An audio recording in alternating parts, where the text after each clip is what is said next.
કૃષિ કાયદા લાગુ કરવા પર સુપ્રીમ કોર્ટે રોક લગાવી છે। આગામી આદેશ સુધી કાયદા પર રોક લગાવવા માટે કહેવામાં આવ્યું છે। સુપ્રીમ કોર્ટે 4 સભ્યોની કમિટીનું ગઠન પણ કર્યું છે। તો કમિટી કાયદા મુદ્દે સુપ્રીમ કોર્ટને રિપોર્ટ સોંપશે। ડોક્ટર પ્રમોદ કુમાર જોશી, અનિલ શેતકારી કમિટીમાં સામેલ છે। તો કૃષિ અર્થશાસ્ત્રી અશોક ગુલાટી કમિટીમાં સામેલ છે। ભારતીય કિસાન યુનિયનના જીતેન્દ્રસિંહ માન પણ સામેલ।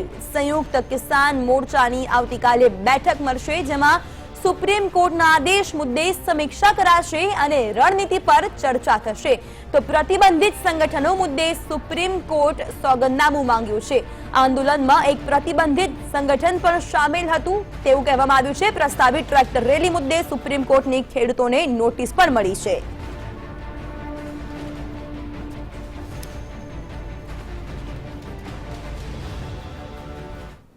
તો આ સમગ્ર મામલે આપણે ચર્ચા કરીશું। આ સમગ્ર મામલે ચર્ચા માટે જોડાઈ ગયા છે આપણી સાથે અમદાવાદથી ભાજપના નેતા હિતેન્દ્રભાઈ પટેલ, કોંગ્રેસના નેતા કિરીટભાઈ પટેલ, રાજકોટથી ખેડૂત અગ્રણી અતુલભાઈ જોડાઈ ગયા છે। તો સુરતથી ખેડૂત આગેવાન જોડાઈ ગયા છે। દિલ્હીથી સંવાદદાતા અજય યાદવ સાથે ખેડૂત નેતા પણ ઉપસ્થિત છે। સૌથી પહેલા તો અતુલભાઈ, આપની પાસે આવવા માંગીશ કે જે રીતે સુપ્રીમ કોર્ટ દ્વારા કૃષિ કાયદા પર રોક લગાવવામાં આવી છે, સૌથી પહેલી આપની પ્રતિક્રિયા શું?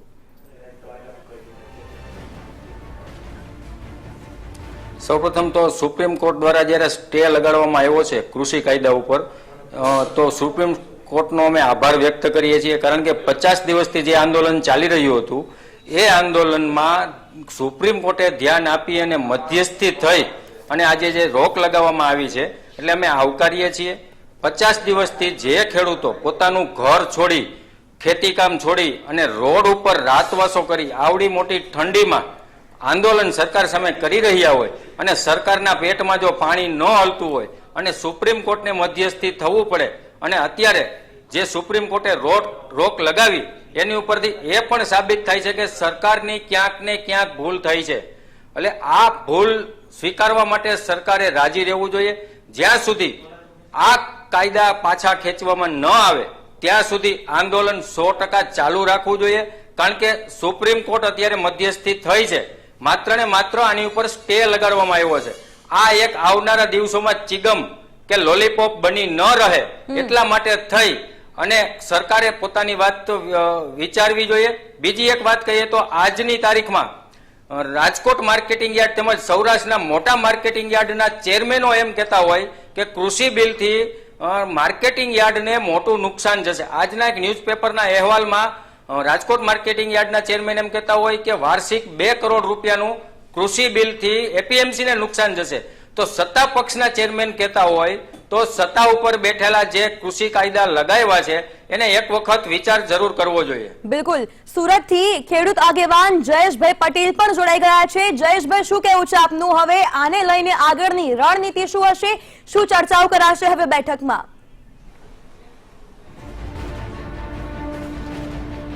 અમે સુપ્રીમ કોર્ટનો આદર કરીએ છીએ, પણ જ્યાં સુધી આ જજમેન્ટને લાગે વળગે છે ત્યાં સુધી, કારણ કે અમે સંયુક્ત કિસાન મોરચાનો ભાગ છીએ, એવા સંજોગોમાં અમારા સંયુક્ત મોરચાની 4 વાગ્યે બેઠક થવાની છે અને ત્યારબાદ જ આ અંગેનો અભિપ્રાય વ્યક્ત કરવામાં આવશે।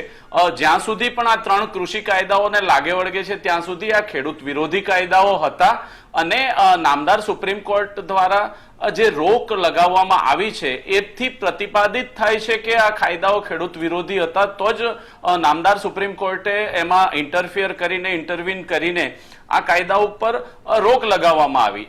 સરકાર દ્વારા અને સરકારના પ્રતિનિધિઓ દ્વારા એવું કહેવામાં આવી રહ્યું હતું કે ભાઈ આ કાયદાથી ખેડૂતોને ફાયદો થવાનો છે, પરંતુ એની ઉપર સ્ટે આવવાથી એવું કહેનારાઓને મને એવું લાગે છે કે લપડાક મળી છે નામદાર સુપ્રીમ કોર્ટ તરફથી। અને આવનારા દિવસોમાં અમે એવું ઈચ્છીએ છીએ, જ્યાં સુધી આ ખેડૂત સંગઠનોને લાગે વળગે છે ત્યાં સુધી અમે આ કાયદો પાછો ખેંચાવવો જોઈએ, 3 કાયદાઓ, એ અમારી માંગણી છે। એટલે જ્યાં સુધી કાયદાઓ પાછા ન ખેંચાય ત્યાં સુધી અમારું એવું માનવું છે કે આંદોલન ચાલુ રહેશે।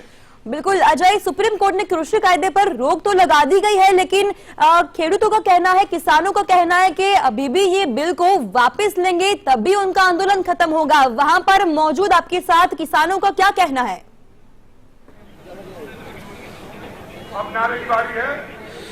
देखिए, निश्चित तौर पे जब से सुप्रीम कोर्ट का ये फैसला आया है तब से इसकी लगातार समीक्षा की जा रही है किसान संगठनों की तरफ से। खास करके राकेश टिकैत की तरफ से कहा गया है कि जिन्होंने कृषि कानून बनाया है उन्हीं को कमेटी में शामिल किया गया है। ऐसे में कैसे उम्मीद करें कि जिस कमेटी के सामने हम अपनी बात रखेंगे वो सही फैसला देगी।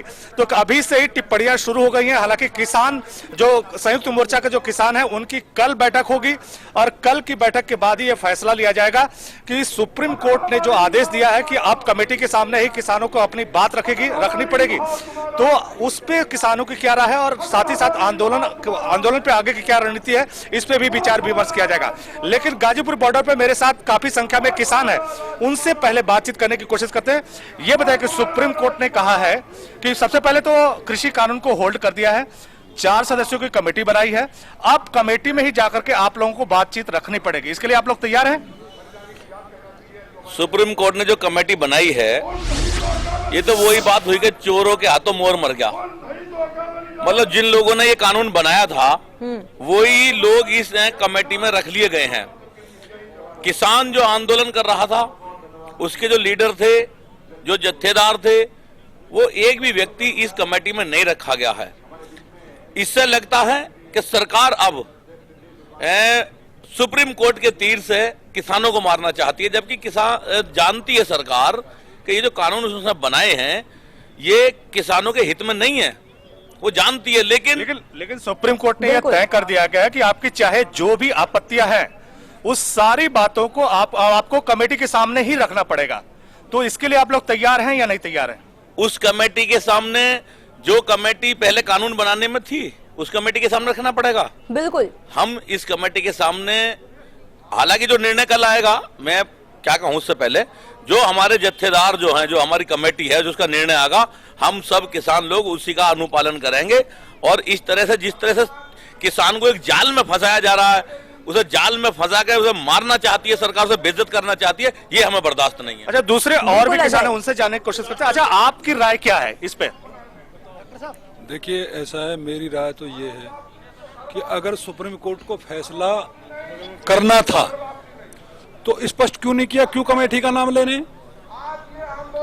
मैं न्यायिक प्रक्रिया में कुछ बोलना नहीं चाहता, लेकिन मजबूरी है हमारी। जब कोई पेट का भूखा होता है और उसको रोटी की जरूरत पड़ती है तो वो रोटी की बात करता है, ना कि किसी और बात की बात करे। तो मैं सुप्रीम कोर्ट से भी ये कहना चाहता हूं कि इस कमेटी के बजाय, जब आप इजाजत देंगे तब डिटेल तौर पे बात करेंगे, लेकिन ये जरूर है कि किसान बहुत ज्यादा संतुष्ट नजर नहीं आ रहे। लेकिन ये जरूर है कि कल संयुक्त मोर्चा की एक बैठक होने वाली है, उसी में फैसला लिया जाएगा कि सुप्रीम कोर्ट ने जो कमेटी सेटअप की है उसमें किसान जाएंगे या नहीं जाएंगे, और साथ ही साथ आंदोलन को आगे बढ़ाने के लिए किसानों की क्या रणनीति होगी, कल की बैठक के बाद फैसला लिया जाएगा। लेकिन फिलहाल आज किसान संतुष्ट बहुत नहीं दिखाई दे रहे हैं। बिल्कुल अजय, हमारे साथ बीजेपी के नेता भी उपस्थित है। हितेन्द्रભાઈ, શું કહેવું છે? સરકારને એક મોટો ઝટકો લાગ્યો છે, સુપ્રીમ કોર્ટે કૃષિ કાયદા પર રોક લગાવી નાખી છે।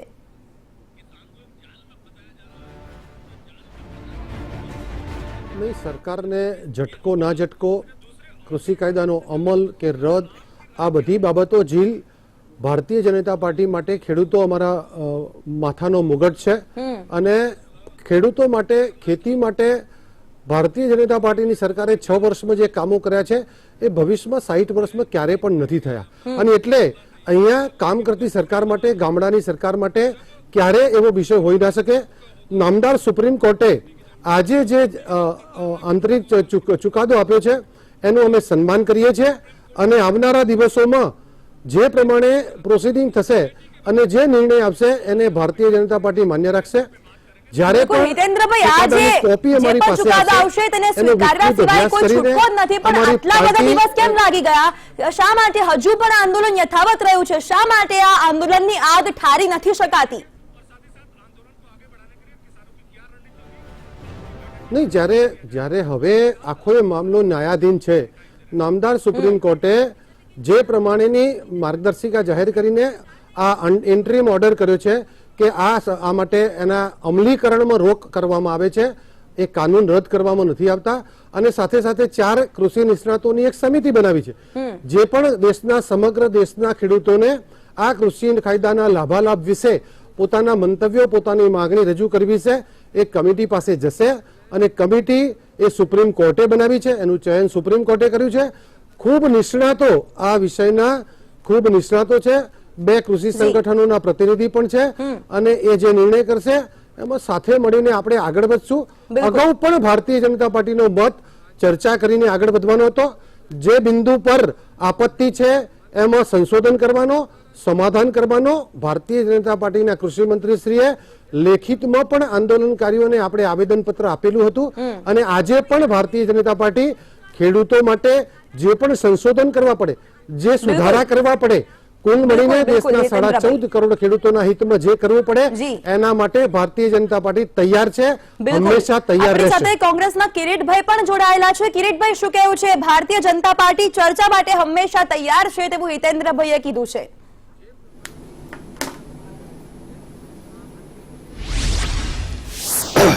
જે ભાજપના નેતાએ કહ્યું કે ભારતીય જનતા પાર્ટી ચર્ચા માટે તૈયાર છે અને વધુ એમને કહ્યું કે ભારતીય જનતા પાર્ટીએ 6 વર્ષમાં જે ખેડૂતો માટે કર્યું એ કોંગ્રેસે 60 વર્ષમાં નથી કર્યું. મારે એમને કહેવું છે કે છેલ્લા 6 વર્ષમાં આખા ભારતની અંદર અને ગુજરાતની અંદર જેટલા ખેડૂતોએ આત્મહત્યા કરી અને જેટલા ખેડૂતો બરબાદ થયા એટલા છેલ્લા 60 વર્ષમાં નથી થયા. તમે ખેડૂત પુત્ર છો અને ખેડૂતો માટે આવી ખોટી વાતો કરવાનું મિત્ર બંધ કરો. સૌથી પહેલા તો સુપ્રીમ કોર્ટે આ જે એને દખલગીરી કરી અને ખેડૂતોના હિત માટે જે નિર્ણય લીધો છે એને અમે આવકારીએ છીએ. એટલા માટે કે કોઈ પણ કાયદો જ્યારે બનતો હોય ત્યારે કાયદો બનતા પહેલા એ કાયદો જેને પણ અસર કરવાનો હતો, એ વેપારીઓ હોય, નાના નાના વેપારીઓ હોય, માર્કેટ યાર્ડના ચેરમેનો હોય કે ખેડૂત સંગઠનો હોય, એમની સાથે ચર્ચા કરવી જોઈતી હતી. પરંતુ આ તો ભાજપ સરકારને એમ લાગે કે એમને લાગે એટલે કાયદો બનાવી દેવાનો, કોઈના જોડે ચર્ચા નહીં કરવાની. ખરેખર આ જે 3 કાયદાઓ હતા એ ખેડૂતોને બહુ નુકસાન કરવા વાળા હતા અને ચર્ચા કરવાની વાત કરી તો આટલા દિવસથી 50 દિવસથી તમે ક્યાં સુઈ ગયા હતા? માત્ર ચર્ચાનું નાટક કર્યું અને 50 ખેડૂતોના જીવ લીધા તમે. એના હત્યારા કોણ? જો તમારે ચર્ચા કરવી હતી તો પહેલા ખેડૂતો સાથે ચર્ચા કરી અને આનું સમાધાન કરવું હતું. આ તો સુપ્રીમ કોર્ટે એની અંદર દખલગીરી કરી અને સુપ્રીમ કોર્ટને એમ લાગ્યું કે ખેડૂતોની વાત સાચી છે અને ખેડૂતો જે આંદોલન કરી રહ્યા છે એ આંદોલન એ બહુ મજબૂત છે અને સાચું છે અને એના લીધે ખેડૂતોને આ કાયદાથી ખેડૂતોને નુકસાન થાય છે. એટલે નામદાર સુપ્રીમ કોર્ટે જે નિર્ણય લીધો છે આ ચર્ચાને આપણે આગળ પણ યથાવત રાખીશું, પરંતુ હાલ સમય થઈ ગયો છે એક બ્રેક લેવાનો. તો વેલકમ બેક. છેલ્લા કેટલાય દિવસથી અન્નદાતા છે તેમાં આક્રોશની આગ ભભૂકી ઉઠી છે અને આખરે સુપ્રીમ કોર્ટ દ્વારા આગામી આદેશ સુધી કાયદા પર રોક લગાવવામાં આવી છે. ત્યારે સમગ્ર મામલે આપણે ચર્ચા કરી રહ્યા છીએ. અતુલભાઈ, આપની પાસે આવવા માંગીશ કે જ્યારે સુપ્રીમ કોર્ટે કહ્યું છે કે સુપ્રીમ કોર્ટ દ્વારા કહેવામાં આવ્યું કે પ્રતિબંધિત એક જે સંગઠન હતું તે પણ આંદોલનમાં સામેલ હતું, આને લઈને આપનું શું કહેવું છે? સોગંદનામું પણ રજૂ કરાયેલું છે.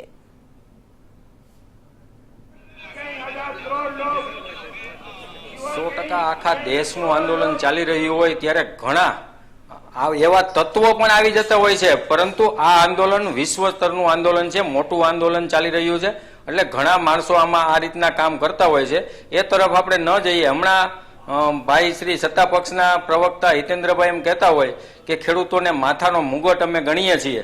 તો માથાનો મુગટ તમે ગણતા હોય તો 50 દિવસથી આંદોલન ખેડૂતો કરી રહ્યા છે, તો ત્યાં સુધી તમે કેમ એની સાથે ચર્ચા વિચારણા કે કોઈ પણ પ્રકારની સુલેહપૂર્વક જે નિર્ણય લેવાનો હોય એ વાત નથી કરતા? તમે માથાનો મુગટ ગણો છો કે પગની રજ ગણો છો એ જ ખ્યાલ આવતો નથી. અને તમારે ખેડૂતોની આવક બમણી જ કરવી છે એ ઉદ્દેશ્યથી તમે હાલતા હોય તો જે વસ્તુ ખેડૂતો માગે છે એ આપો ને ભાઈ. તમે અત્યાર સુધી ભાવાંતર યોજનાની ગુજરાતમાં આપણે માગણી કરતા હતા, તો ભાવાંતર યોજના તમે ગુજરાતમાં લાગુ નથી કરી શકતા અને ખેડૂતોને જે નથી જોતું એ કૃષિ કાયદા જે કાળા કાયદા છે ખેડૂતો ઉપર ઠોકી બેસાડો છો તો એનો કોઈ મતલબ નથી. અતુલભાઈ, આનો જવાબ આપણે હિતેન્દ્રભાઈ પાસેથી લઈ લઈએ. હિતેન્દ્રભાઈ, ચર્ચા માટે તૈયાર છો, પરંતુ આટલા દિવસ વીતી ગયા છે તેમ છતાં પણ કોઈ નિરાકરણ કેમ નહીં? અતુલભાઈના સવાલનો જવાબ આપશો. બેન, આપ સૌ જાણે છે, આખો દેશ જાણે છે કે 7 વાર રેગ્યુલર ચર્ચા થઈ છે, 2 વાર અનૌપચારિક ચર્ચા થઈ છે. માન્ય ગૃહમંત્રીશ્રીએ પણ ખેડૂતો સાથે મુલાકાત કરી હતી અને અનેક વાર માન્ય વડાપ્રધાનશ્રીએ પણ જાહેરમાં બે હાથ જોડીને કૃષિકારોને વિનંતી કરી હતી કે સાથે મળીને ચર્ચા કરીને આનો ઉકેલ લાવી શકાય. જે પણ બિંદુ ઉપર એમની આપત્તિ હતી એ તમામ બિંદુઓ ઉપર લેખિતમાં એક મેમોરેન્ડમ આપીને સરકારના કૃષિ મંત્રીશ્રીએ તમામ આપત્તિ ઉપર એમણે સમાધાન કરીને બિલમાં સંશોધન કરવાની પણ વાત કરી જ હતી. અને તેમ છતાં નામદાર સુપ્રીમ કોર્ટે જે પ્રમાણેનું આજે ઇન્ટરિમ ઓર્ડર કર્યો છે એમાં ભારતીય જનતા પાર્ટીએ સંમતિ બતાવી છે. પણ કુલ મળીને જ્યારે કૃષિકારોએ ચર્ચામાં સંમતિ નહોતી આપતી, આજે પણ સુપ્રીમ કોર્ટનો ચુકાદો માનવાની પણ એમને વિનંતી કરીએ છે કે આ ચુકાદાને માન આપીને આવનારા દિવસોમાં એ કમિટી સામે જઈ અને પોતાની આપત્તિ રજૂ કરવામાં આવે અને આખા દેશના ખેડૂતોના જે મત આવે એ પ્રમાણે નામદાર સુપ્રીમ કોર્ટના માર્ગદર્શનમાં જે પણ ચુકાદો આવે એ સાથે મળીને ઉકેલીએ અને દેશના ખેડૂતોની સમૃદ્ધિ વધારવા માટેના જે પ્રયાસો થઈ રહ્યા છે એમાં ક્યાંક ને ક્યાંક ખેડૂતોને થોડું વધારે મળશે. નુકસાન જશે કોઈ વાપરનારાને.